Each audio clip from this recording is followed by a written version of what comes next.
Sekarang berapa jumlah rakaatnya? Pelan-pelan. Kaidah umumnya, tahajud itu tidak memiliki batas rakaat. Kaidah umumnya. Oke? Nabi pernah menyampaikan dalam hadis riwayat Ibnu Umar, ini saya sampaikan dalilnya. Yang ini saya langsung tuliskan karena tidak banyak orang yang biasa mendengarnya. Lihat di sini ringkasan dalilnya.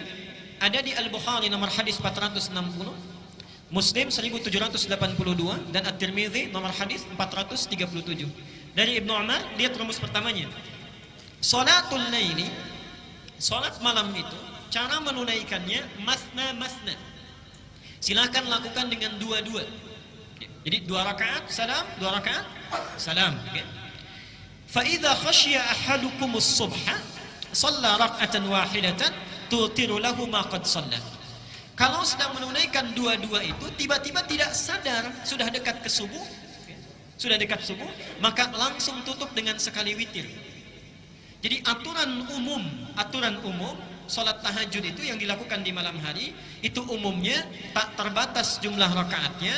Kalau itu ingin dilakukan maka mulai lakukan dengan 2 rakaat. Jelas sampai sini? Di 2 rakaat salam, 2 rakaat salam.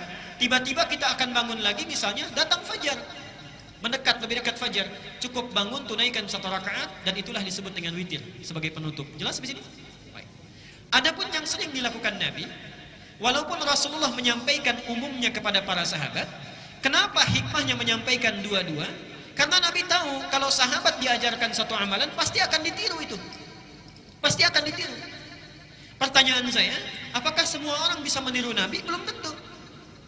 Memang 2 rakaat, tapi rakaat pertamanya Al-Baqarah, Ali Imran, An-Nisa misalnya, belum tentu bisa ikut.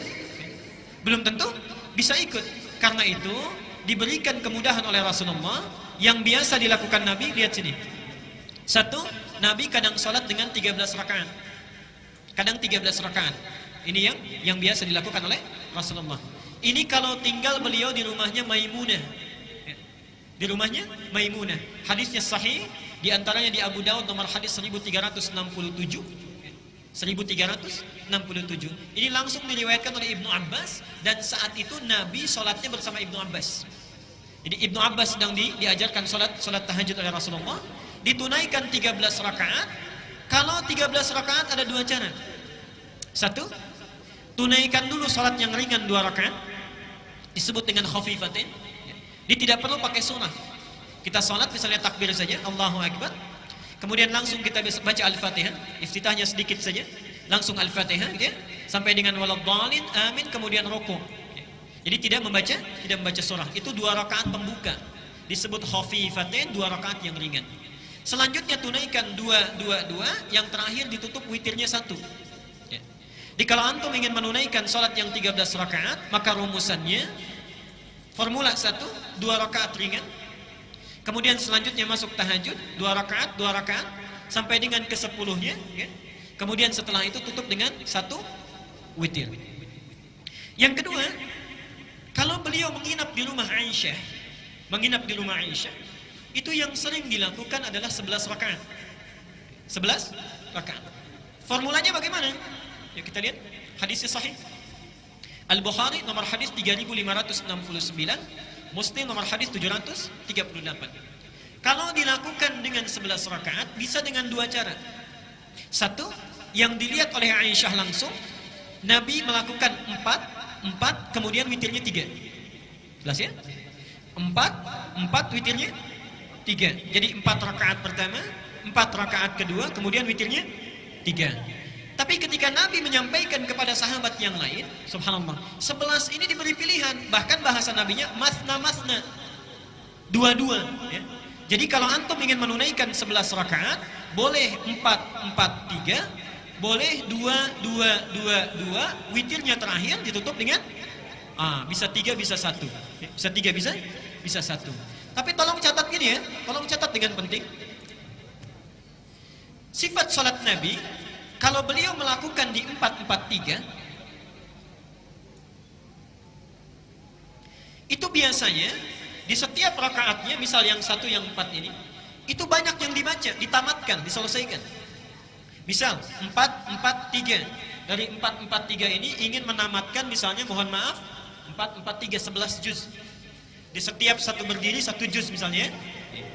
Satu juz. Jadi sekali 4 rakaat ini berapa juz? 4 juz. Ringan itu insya Allah. Demi Allah saya katakan ringan, ringan. Ketika antum berdiri, ringan itu ya, insya Allah. Yang berat berdirinya. Lihat sini sebentar. Perhatikan sini ya. Ini 4, ujungnya 3. Tapi kalau dipecah oleh beliau menjadi 2, 2, 2, kemudian 1 atau 3, perhatikan rumusnya. Ini sebetulnya rumus untuk memudahkan supaya kita tidak berdiri terlalu lama kalau tidak kuat. Contoh, ini kan 4. Antum tahan nggak berdiri sampai 4 juz? Tapi kalau kita berdiri dipecah jadi 2, 4 dibagi 2. 2, 2. Yang tadinya berdiri 4 ini, berdiri misalnya sampai dengan 3 jam, misal 3 jam. Ketika dibagi 2, kaki kita itu hanya beristirahat 1,5 jam saja berdiri. Atau misalnya 1 jam saja. Setelah selesai kan bisa duduk dulu, baru bangun lagi. Jadi rumusnya kenapa dibagi kepada 2-2? Biasanya yang 2-2 ini untuk memudahkan dan memperingan cara kita berdiri. Jelas sampai di sini?